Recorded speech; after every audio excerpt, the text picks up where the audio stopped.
नमस्कार मित्रों।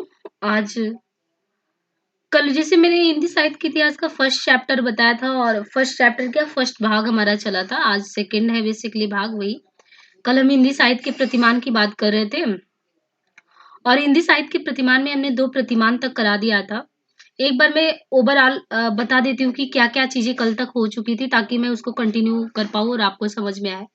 देखिए, कल हम लोगों ने पूरा ये समझा था कि बेसिकली हम लोग जो फर्स्ट पेपर का कर रहे हैं वो सेकंड पार्ट कर रहे हैं, यानी फर्स्ट पेपर का खंड खा कर रहे हैं जो हिंदी साहित्य का इतिहास है। और हिंदी साहित्य के इतिहास में हमने ये देखा कि सबसे पहले मैंने आपको समझाया कि हिंदी साहित्य बेसिकली जब आप पढ़ रहे हो तो साहित्य का मतलब क्या है। तो साहित्य में हमने बताया कि सा प्लस हित से कैसे ये संबंधित सा उद्देश्य के साथ होता है कि जीवन को आपको जीना है, एक उद्देश्य के साथ जीना है। और उसके बाद हमने ये समझाया कि आप पढ़ क्यों रहे हो, साहित्य पढ़ क्यों रहे हो। तो साहित्य पढ़ने की बात जब आई तो हमने कहा कि साहित्य पढ़ इसलिए रहे हैं क्योंकि हमको यहाँ पे देखिए प्रासंगिकता समझना है, महत्व समझना है लेखन, और हम इसमें प्रासंगिकता पे चल रहे हैं। हमने फिर ये देखा क्रमवार कि सिलेबस वगैरह देखा कि किस प्रकार सिलेबस में है। फिर फर्स्ट में हमने ये समझा कि जो हिंदी साहित्य का इतिहास है बेसिकली ये क्या है। और इसके बाद हमने देखा कि साहित्य के बारे में अलग-अलग, जैसे प्रेमचंद जी ने साहित्य की आलोचना और महावीर प्रसाद द्विवेदी जी ने कैसे कहा कि ज्ञान राशि के संचित कोश का नाम ही साहित्य है। और इसी प्रकार रामविलास शर्मा जी और बालकृष्ण भट्ट, नगेंद्र, हजारी प्रसाद द्विवेदी, सभी लोगों ने अपने-अपने अनुरूप साहित्य की परिभाषा को आपके समक्ष प्रस्तुत किया। इसके जस्ट बाद हम लोगों ने इसके नेक्स्ट पार्ट में ये समझा कि ठीक है, अभी हम साहित्य की प्रासंगिकता पे आते हैं। तो हमने सबसे पहले नामवर सिंह के शब्दों में देखा कि उन्होंने बोला कि प्रासंगिकता वही है जो हमारे विचारों का बेसिकली अनुमोदन करता है। और अपनी तरफ से हमने ये बताया कि तात्पर्य मात्र ये समझिए कि जो आपकी वैचारिक जड़ता है, उस वैचारिक जड़ता को जैसे ही आप चीज़ों को समझते हैं, समझने के बाद आप आगे बढ़ते हैं, तो वैचारिक जो जड़ता आपकी होती है, वो टूट जाती है और आप नए सिरे से सोचने पे मजबूर हो जाते हैं। और जो साहित्यकार होता है किन समस्याओं को दरकिनार कर लोगों की समस्याओं को अपना समझता और सबके सामने लेके आता है, तो ये है साहित्य। वास्तव में देखा जाए तो ये है साहित्य। अब साहित्य के जो प्रतिमान आधारित है कि प्रासंगिकता अगर हम कहें तो प्रासंगिक कोई चीज कब होगी, वो हम किन किन आधारों पे करेंगे। हमने कहा कि जब भी कोई साहित्य पढ़े, कोई भी रचना आपने पढ़ा, रचना में आपको 2-3 चीज़ें केंद्र में रखनी है। एक तो जब उसको आपने पढ़ा तो आप उस रचना को पढ़ने से पहले कैसे थे, अभी क्या चेंज हुए कि नहीं। यदि आपने गोदान पढ़ा, गोदान उपन्यास प्रेमचंद जी का 1936 में लिखा गया बहुत ही चर्चित उपन्यास है। ग्रामीण प्लस शहरी दोनों परिवेश को आपको वहाँ पे समावेश देखने को मिलता है और अद्भुत मिश्रण है आपको, मतलब जन जीवन की संपूर्ण समस्याओं को होरी के जो पूरी जीवन चक्र है, उसको उन्होंने इतने अच्छे से समाहित करके उन सारी चीज़ों को बताया। अगर एक व्यक्ति कोई भी अगर उस रचना को पढ़ता है उपन्यास, और उस पढ़ने के बाद वो पहले क्या है और बाद की स्थिति क्या होती है, ये आपको बेसिकली आपके परिवर्तन, आपके व्यक्तित्व में जो परिवर्तन आता है वो डिफाइन करता है कि ये चीज़ जो आपने पढ़ा उपन्यास, क्या ये आपके लिए प्रासंगिक है या नहीं है। तो पहला प्रतिमान, उसने आपको संवेदनशील बनाया है कि नहीं बनाया है तो अच्छी बात है, नहीं बनाया तो आपको झांकने की जरूरत है कि क्या मैं कृत्रिम मनुष्य हूँ, क्या संवेदनशील नहीं हूँ, सहृदय नहीं हूँ, तो फिर मैं हूँ क्या। दूसरा चीज आपको को चेकआउट करना है तो आपको देखना है कि जैसे आपको किसी भी चीज से, चाहे वो जाति प्रथा, दहेज प्रथा या और भी जो सामाजिक समस्याएं हैं जो जड़त्व की स्थिति में आपके माइंड में सेट हो गई है और जिसे आप पार नहीं पा रहे हैं, भले ही आप बहुत इंडिविजुअल टाइप में अगर देखा जाए तो आप बोला जाएगा कि बौद्धिक वर्ग से संबंधित है ना, आप बहुत एजुकेटेड हैं, वेल एजुकेटेड लोग भी कभी-कभी वैचारिक जड़ता से इतने गहरे वो बंधे पड़े होते हैं या उनकी जकड़न इतनी ज़्यादा होती है कि वो पार नहीं पा पाते। तो यही है कि जैसे हमने बताया कि कबीर जी का जाति-पात पूछे नहीं कोई, हरि को भजे सो हरि को होई। यदि आप चीज़ों को समझो, समझने के बाद आप वैचारिक जड़ता से आगे निकलो, अगर आप निकल गए, जो प्रगति विरोधी चीज़ें उस पे आपने आवाज़ उठा दी, जिसका मतलब कि आपने जो पढ़ा उसमें आप में परिवर्तन आया और परिवर्तन आया तो आपने बोला, यानी वो जो आपने रचना पढ़ी वो आपके लिए प्रासंगिक है। वो आज के लिए प्रासंगिक है क्योंकि लोगों के माइंडसेट को परिवर्तन करने में वो सहायक हो रहा है। एंड और भी कुछ इसकी अन्य कसौटियाँ हैं। कसौटियों में आपको ये देखना है, कसौटी कुछ इस प्रकार है कि साहित्य की प्रासंगिकता की एक कसौटी यह भी है कि वह समाज में वांछनीय परिवर्तनों के लिए सक्रिय भूमिका में आती है कि नहीं आती। यानी साहित्य जो है बेसिकली ये समाज का कोई ऐसा दर्पण नहीं है कि बिल्कुल टिका हुआ है ना? कुछ भी हो रहा है आप मूक दर्शक बन के बस देख रहे हो। क्या कर रहे हो? मूक दर्शक बन के देख रहे हो। नहीं, आप अपनी जुबान है ना, पढ़ रहे हो, शिक्षित हो, बोलो, प्रतिरोध करो, चीजों को लोगों को बताओ। हो सकता है कि जो परंपरावादी विचार को लेके चल रहे हैं वो उनकी गलती नहीं है, उनको जानकारी ही नहीं थी। गलती तब हो जाएगी कि जब आप जानते हुए भी चीजों को बोले नहीं। यानी समाज में जो वांछनीय परिवर्तनों के लिए सक्रिय रूप से सहायक हो, उस समाज को बोले कि अब चेंज करनी है। जैसे यहाँ पे आपको देखिए दिनकर जी की, कि सदियों की ठंडी बुझी राख सुगबुगा उठी, मिट्टी सोने का ताज पहन इठलाती, दो राह समय के, रथ का घर घर नाच सुनो, सिंहासन खाली करो की जनता आती। यानी जब ऐसी स्थिति लगती है समाज में कि सत्ता जो है, सत्ता क्या कर रही है, लोगों के साथ खिलवाड़ कर रही है, तब ऐसा लगता है कि जो साहित्यकार है, उस साहित्यकार को लगता है ये न्याय नहीं हो रहा, अन्याय हो रहा है। और इस समय अगर एक साहित्यकार ने अपनी क्या की, लेखनी नहीं चलाई, तो फिर एक जो सामाजिक क्रांति है, वो सामाजिक क्रांति नहीं आ सकती। यानी इसने थर्ड जो प्रतिमान आपका, उसने कहा कि आपको वांछित जो परिवर्तन है उसके लिए आपको तैयार करती है कि जो गलत है सो गलत है, आप उसको बोलो। जयशंकर प्रसाद जी का है कि हिमाद्री तुंग श्रृंग से प्रबुद्ध शुद्ध भारती स्वयं प्रभा समुज्वला स्वतंत्रता पुकारे थे।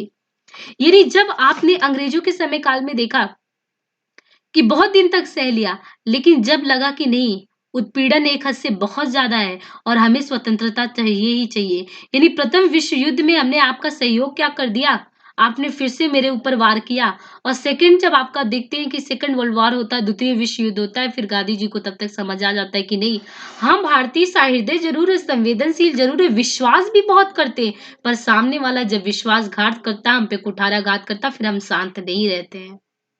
यानी हम परिवर्तित हो जाते हैं, हम चेंज या डिमांड करते हैं कि अब परिवर्तन आना चाहिए। हम अपनी वैचारिक जड़ता जो हमारे अंदर थी कि नहीं, लोगों पे विश्वास करना चाहिए, एक हमारी इंडियन कल्चर ये कहती थी, हमारी भारतीय संस्कृति ने सिखाया था नहीं, हम सभी पे नहीं कर सकते विश्वास। ये चीज हमारी वैचारिक जड़ता को हमें एक कदम और आगे ले जाती है। वहां पे हम तार्किक दृष्टि से देखते हैं, वहां पे हम साहित्य संवेदनशील नहीं होते। यानी आपका साहित्य ये नहीं कहता कि आप संवेदनशील हो जाओ, हर एक निर्णय में आप सहृदयता दिखाओ, नहीं। तार्किक, संवेदनशील, प्रस्तार्किकता बोथ आपके साथ हो। इस तरह अगर प्रगति विरोधी चीजें तो पुरजार खंडन करो, और नहीं है तो उसको अच्छे से आत्मसात करो। इसी तरह साहित्य जो होता है, और भी प्रतिमान है, इनके प्रतिमानों के अलावा आपको और भी प्रतिमान देखने को मिलेंगे। हालांकि सारे प्रतिमान मैंने यहाँ पे लिखे नहीं हुए हैं।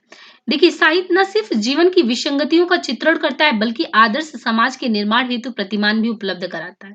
यानी परिहित सरिस धर्म नहीं भाई, परपीड़ा सम नहीं अधिमाई, तुलसीदास जी कहते हैं। यानी साहित्य न सिर्फ जीवन की विसंगतियों का चित्रण करता है, बल्कि वो कहता है कि आदर्श समाज कैसे स्थापित हो। जब तुलसीदास जी कहते हैं कि राम राज की संकल्पना में मैं क्या चाहता हूँ, मैं राम राज की संकल्पना में ऐसा नहीं कहता कि सब अमीर हो जाए ना, मुझे ऐसी ऐसी चीजें तो मैं सोच नहीं रहा हूँ।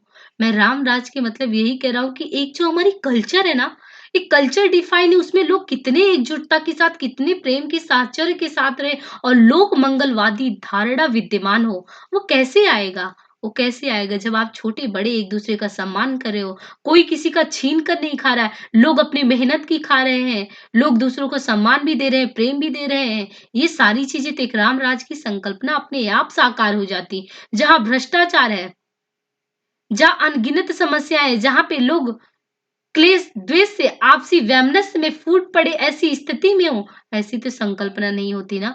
तो परहित सरिस धर्म नहीं भाई, पर पीड़ा सम नहीं अधिमाई, तुलसीदास जी कहते। हित के लिए अपने नहीं, दूसरों के लिए भी सोचो। तो सिर्फ जीवन की विसंगतियों का चित्रण नहीं, साहित्य की प्रासंगिकता के प्रतिमान इस रूप में भी है कि साहित्यकार की सूक्ष्म दृष्टि वहां तक पहुंचती है। जैसे एक बाढ़ होता है कि आपने बाढ़ को भेद दिया, बाढ़ जो आपने लक्ष्यकृत करके भेदा ना, तो लोग क्या होता है कि जब कोई जन समूह में आप देखिए कि आपके अंदर तब परिवर्तन नहीं दिखता है, जैसे कोई सामान्य व्यक्ति हो और आप हो, और आप बहुत जल्दी कहते हैं कि मैं बहुत भावुक हूँ। भावुक एक्चुअली आप ऐसे नहीं हो। भावुक इसलिए हो क्योंकि आप दूसरे को समझते हो। इसलिए साहित्यकार को देखो, साहित्यकार की वो पैनी नजर होती है, वो सूक्ष्म अंतर्दृष्टि होती है, जहां तक कि वास्तविक समस्याओं को और कोई ढूंढ नहीं निकाल पाता, साहित्यकार वहां तक पहुंच के उन समस्याओं को निकालता है। और साथ ही साथ आपका जो प्रतिमान ये भी है कि साहित्य एक संरक्षण का भी काम करता है। संरक्षण इस मायने में आपकी भाषा की, आपकी परंपरा की, आपके वेशभूषा की। आप पढ़ते नहीं, जब रामचरितमानस आप पढ़ते हो या साखी सवद रामायणी हो गया, या आप जैसी का पढ़ ले, पद्मावत कुछ भी पढ़ लीजिए, बिहारी का पढ़ते, या भी जितने लोगों का साहित्य है, आप जब पढ़ते हैं तो ये होता है कि हाँ, आपके अंदर परिवर्तन कैसे आया, यानी किसी ने सहेज कर रखा था, आपने पढ़ा और आपने देखा कि आपके पूर्वज इन इन चीजों में इस प्रकार की नीतियों को अपनाते थे, क्या चीज अच्छा था, क्या चीज गलत था, और आप वहां से सीख लेते हो और सीख लेके आगे इम्प्लीमेंट करते हो और वो आगे तक चलता है। तो कुल मिला के हमने साहित्य की प्रतिमान को कुछ आधार पे आपको बताया, 3-4 पॉइंट हो गया। वस्तु समाज के अस्तित्व में वो योगदान दे रहा है कि नहीं, संवेदनशील बना रहा है कि नहीं, साथ ही साथ प्रगतिशीलता की धारणा को वो क्या करता है और आगे बढ़ाता, रूढ़िवादिता के विरोध है कि नहीं, परिवर्तन के रूप में सहायक भूमिका में होता है कि नहीं, विसंगतियों का चित्रण करने के साथ एक आदर्श समाज को प्रतिस्थापित करने के लिए संदेश देता है कि नहीं, मूलभूत समस्याओं की पहचान करता है कि नहीं, स्वस्थ मनोरंजन साहित्य के रूप में अगर देखा जाए, तो एक यांत्रिक रूप में आपको बना के नहीं छोड़ता, बल्कि एक ह्यूमन बीइंग्स, एक मानव के रूप में बनाता है कि नहीं, एक विरासत के रक्षक के रूप में सिद्ध होता है कि नहीं, ये सारी चीजें होती और इस तरीके से आपका साहित्य का बेसिकली कंप्लीट होता है प्रतिमान। ये जितनी चीजें मैंने गिनाई, ये सब थे साहित्य के प्रतिमान। यानी आपको साहित्य की प्रासंगिकता के प्रतिमान समझ में आ गए। यानी आपका टॉपिक साहित्य का अर्थ क्या है, आपने वो समझा। साहित्य की प्रासंगिकता के प्रतिमान क्या है, प्रासंगिकता क्या, आपने वो समझा। अब आप आइए, साहित्य का महत्व भी तो समझना चाहिए आपको। महत्व क्या है? साहित्य का महत्व तब आपको लगेगा जब जितने पश्चिमी दार्शनिक, वैसे तो हम लोगों को ये विश्वास नहीं होता कि हमारे भारत में ही सब कुछ ये है, पश्चिम वालों से थोड़ा देखना चाहिए, उधर भी देखें कि वहां पे लोग कैसे करें। तो आपको उसको देखने के लिए, देखिए सिर्फ यहीं पे समस्या नहीं थी, साहित्य को देखने के लिए, जैसे इतिहास और साहित्य की जब वो की जाती तो ये चीज कहा जाता ना कि इतिहास में चीजें देखिए, तो इतिहास में घटना व तिथियां तो सत्य होती हैं, बाकी सब कुछ झूठ होता है। आपको ये मिल जाएगी कि हड़प्पा सिविलाइजेशन ये था, मेडिवल में आपने देखना है तो ठीक है, मुगल काली समय है, सल्तनत ये है समय, बाकी आधुनिक काल में भी आपको जिसका जिसका देखना वो सारी चीजें आप। साहित्य कहता है कि मुझे नहीं पता कबीर कब हुए, तुलसीदास कब हुए, लेकिन मुझे ये पता है कि उन्होंने क्या लिख के दिया और हमें वो आगे कैसे लेके चलना है। हमें बस उसको पकड़ के चलना है। हमें ये नहीं कि वो कब हुए, हम इस पे वाद विवाद करें कि जितने साहित्यकार हो इस पे लड़े चले जाएं कि बंदा कब हुआ था। अरे उसने हुआ कब, क्या फर्क पड़ता है कि कब हुआ, उसने समाज को दिया क्या, आज समाज उस चीज को लेके आगे कैसा चल रहा है, ये हमारा काम करता है हिंदी साहित्य। यानी साहित्य में घटना तिथियां वगैरह आपको झूठ मिल सकती है, बाकी सारी बातें सच्ची मिलती, क्यों? क्योंकि वो जीवन की घटी, जीवन की जो सच्ची घटनाएं होती हैं वो उसमें निहित होती हैं। साहित्य का महत्व क्या है? एक तो सबसे बड़ी बात है साहित्य की, हमें जो सबसे अच्छी लगी कि ये बुद्धि प्रदान के ही संदर्भ में नहीं बातें करता, कि आप बहुत ज्यादा इंटेलेक्चुअल हो जाएं, इतने बौद्धिक हो जाएं कि मतलब हर एक चीज में, यानी आपके टाइम के 2% भी, अगर आपने किसी से दोस्ती बहुत अच्छी अच्छी निभाई, मतलब आपने क्या, सामने वाले ने बहुत अच्छी निभाई, आप इतने बुद्धिमान होगे कि आपको लगेगा ये फर्जी आदमी आपके साथ टाइम व्यतीत कर रहा है, वो आपके साथ अच्छी खासी मित्रता निभा रहा है, लेकिन क्योंकि आप बहुत बौद्धिक हो गए हैं, इसलिए एक एक टाइम की, मिनट की वैल्यू आप करते हैं, रिश्तों की कीमत को दांव पे लगा देते हैं, और हो भी रहा है। आज के समय में जब डिजिटलाइजेशन का दौर है, संचार युग की क्रांति में, जब आपके व्हाट्सएप जैसी मैसेजिंग ऐप है, तो आपको 2 मिनट बात नहीं होता कि किसी का सुख दुख पता चले। यहाँ तक कि ये हाल होता है कि जब सामने वाले के साथ कोई बड़ी घटना घटित हो जाती है, फिर आप अपने 2 आंसू टपकाते हैं कि हमने तो कभी बात ही नहीं की। तो ये प्रॉब्लम है आपकी बौद्धिकता का, क्योंकि आप पे बौद्धिकता हावी हो गई है। आप थोड़ी भी भावुक नहीं हुई कि सामने वाला मेरा मित्र मेरे साथ कितनी अच्छे से मित्रता निभाता था, लेकिन मेरे पास तो समय ही नहीं था 2 मिनट उससे बात करने के लिए। यानी अतिशयता, बौद्धिकता, ये आपके लिए हानिकारक है। ये है कि बुद्धि प्लस तर्क आपके साथ होने चाहिए, प्लस बुद्धि प्लस तर्क के साथ आपके साथ भावना भी होना चाहिए। आप एथिक्स का जो आईएएस का चौथा पेपर होता है, उसमें आप क्या पढ़ते हैं? भावनात्मक समझ। और ये कहा भी जाता है, भावनात्मक समझ के लिए कहा भी जाता है कि आपके बुद्धि से ज़्यादा भावना आपके 80% काम तक ऐसे ही सॉल्व कर देती है, वहाँ जहाँ तक बुद्धि नहीं पहुँच पाती, कभी-कभी आपकी भावनात्मक जो समझ होती है ना, वो उसको क्रॉस करा देती है। क्योंकि आपको लोगों को समझने, जब एक प्रशासन में आप जा रहे हो, एंट्री कर रहे हो, तो लोगों को समझने की क्वालिटी आप में, वो गुणवत्ता बहुत अच्छी है। इसलिए आप, अगर हो सकता है आप बुद्धि की उससे सोचते तो सारे तरीके आप नहीं निकाल पाते, लोगों को कन्विंस नहीं कर पाते, लोगों को अपने साथ जोड़ नहीं पाते, क्योंकि आपको अच्छी अंडरस्टैंडिंग है लोगों की, तो आप लोगों को कनेक्ट कर पा रहे हो, बातों को पहुंचा पा रहे हो। यानी साहित्य कहता है बुद्धि प्लस भाव, लेकिन भाव को वरीयता देता है, जो कि आपका एथिक्स का पेपर भी देता है। और साथ ही साथ ये क्या कहता है, मनुष्य का मूल उद्देश्य क्या है? संतोष व आनंद की प्राप्ति है। जो मनुष्य है वो मनुष्य का क्या है? मनुष्य का मूल उद्देश्य संतोष व आनंद की प्राप्ति है, जिसकी उपलब्धि अंततः वस्तुओं पर नहीं बल्कि मन पर निर्भर होती है। यानी जो साहित्यकार होता है, जो लिखता है, मूल उद्देश्य क्या होता है उसका, कि मूल उद्देश्य उसको संतोष मिले, आनंद मिले। और वो कैसे होगा? वो सारी चीजें तो डिपेंड करती हैं मन पे। मन तो ज्यादा भावनाओं से संचालित होता। आप बताइए, किसी की छोटी सी खुशी में आप खुशी कब इन्वॉल्वमेंट करते हैं, या अपने को आप खुश कब समझते हैं? जब उसका आप पार्ट मान चुके होते हो अपने आप को। यानी मन के स्तर पे, भावनाओं के स्तर पे आप सामने वाले से मिल चुके होते हो। दिमाग के स्तर पे नहीं कि पैसे पैसे हो गए और दोनों में डील हुई थी, इसलिए मैं आपकी पार्टी में एंजॉय करने आ गया। नहीं, आपको जब मन से कहीं पे आनंद लेना होता है, तो फिर आपको वहाँ भी भावनाओं और मन के स्तर पे उससे कनेक्ट होना पड़ता है। और वो कनेक्ट होने के लिए ये क्या कह रहा है, संतोष व आनंद कहाँ पे मिलेगा? विज्ञान एवं तकनीक की दुनिया में, जहाँ सब कुछ डिजिटलाइजेशन है, सब कुछ भौतिकीकरण की दुनिया है, मनुष्य एक कृत्रिमता जैसा व्यवहार करता है, वहां तो मनुष्य प्रच्छन्नताओं के आवेश में संचालित होता है। भौतिकीकरण तो आज के दौर में अमानवीयता की तरफ ले जा रहा है। मतलब लोगों को वो क्या बना रहा है कि वो इस तरीके से कि आज इनका हैक कर ले, कल उनका हैक कर ले। मतलब वो तो संवेदनशील नहीं, वो नहीं तो दूसरे के पैसे पे आप क्यों वो दृष्टि इतनी तेजी से गड़ाओ? अगर आपके अंदर वो अद्भुत क्षमता है, आप खुद ही वो चीज कर सकते हो। वो लोग किसी को भी मार के फेंक दे रहे हैं। यानी प्रच्छन्नता, संत्रास्ता अवस्था, निराशा, आपसी संघर्ष, वैमनस्य, टूटन, पारिवारिक टूटन, विच्छेदन, ये सारी समस्या किसकी है? ये मनुष्य को कृत्रिमता, जो कृत्रिमता हावी हो जा रही ना, ऐसी है। लोग आज अपनत्व का एहसास के लिए तरस जा रहे। साहित्य का महत्व यही होता है, जब ये सृजन करता है आपको जोड़े रखने का। ये बताता है आपको कि आपको मूल स्वरूप से अपनी जड़ों से कटना नहीं है। और इस तरीके से आपको ये चीजों को, साहित्य को, जब रूसो कहते हैं कि हमको क्या करना है, प्रकृति की ओर लौटना है। भाई क्यों लौटना है?